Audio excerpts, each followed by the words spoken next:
இன்றே டவுன்லோட் செய்து உங்கள் ஃபேவரட் ஷோக்களை என்ஜாய் பண்ணுங்க. இந்த வீட்ல உன்னத்துக்கு லாய்க்கு இல்லாத தண்டம் தானே நானு.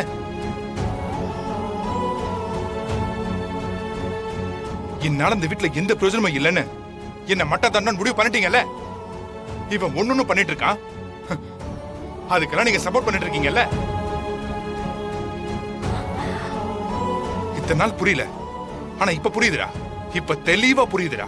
டேய் ராகவா, டேய் அறிவுன்னு ஒண்ணு இல்ல. நாங்க என்ன பேசிட்டு இருக்கோம், நீ என்ன பேசிட்டு இருக்க? மாமா மாமா மாமா ப்ளீஸ் மாமா வேண்டாம் மாமா. டேய் நீ வேற என்கிட்ட பேசிட்டு கொஞ்சம் அமைதியா இரு. நீங்க இல்ல நீ முட்டாள் மாதிரி பேசிட்டு இருக்கான். ஏய் யாரா முட்டாள்? யாரா முட்டாள்? நான் முட்டாளடா? சரிடா, நான் அப்படிதான்டா முட்டாள் தான்டா. நான் முட்டாளு, பொழைக்க தெரியாதவன், பொழைக்க வழி இல்லாதவன், எதை வேணாலும் சொல்றான். ஏன்னா என்ன பார்த்தா உனக்கு அப்படிதானே தெரியுது. ராகவா, நீ திரும்ப திரும்ப தப்பா புரிஞ்சுக்கிட்டு தப்பாவே பேசிக்கிட்டு இருக்க. என் பொண்டாட்டிய ஹாஸ்பிட்டல் கூட்டு போறதுக்கு நீ யாரா?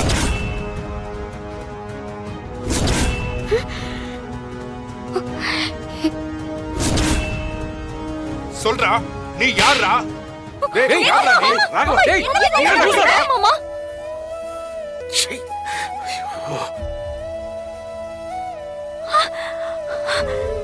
அவளை ஹாஸ்பிட்டல் கூட்டு போகணும்னா நீ என்கிட்ட கேட்டிருக்கணும். அதை விட்டுட்டு நீ வருஷத்துக்கு முடிவெடுத்தானா அப்புறம் நான் எதுக்கு இந்த வீட்ல இருக்கேன்? சொல்றா, நான் எதுக்கு இந்த வீட்ல இருக்கேன்? சொல்றா. டேய், இந்த வீட்ல இருக்கேன், சொல்லு. ராகவா, புறா. டேய், சொல்றா. நான் சொன்னா சொல்றாங்கடா. டேய், கேளுங்க விடுங்க. டேய் ராகவா, பண்றாரு இருக்கா? டேய் என்னடா பண்ற? இதுக்கு நான் இந்த வீட்ல இருக்கேன். டேய் ராகவா, ஏய்டா. நான் எதுக்கு இந்த வீட்ல இருக்கேன்? ஒரு மேல கை அடி. டேய் ராகவா, நான் சொல்றது ராகவா, கேளு. சொல்றது கேளு ராகவா. மாமா சொல்றா. டேய் வரீங்களா இல்லையா? ராகவா, நான் எதுக்கு இந்த வீட்ல இருக்கேன்? சொல்லு. வீரா, விடுங்க. கையெடு. கையெடுன்னு. இது எனக்கும் எங்க அண்ணனுக்கும் நடக்கிற பிரச்சனை. இதில் நீ உள்ள வராது. கையெடு. தள்ளிப்போ. போ.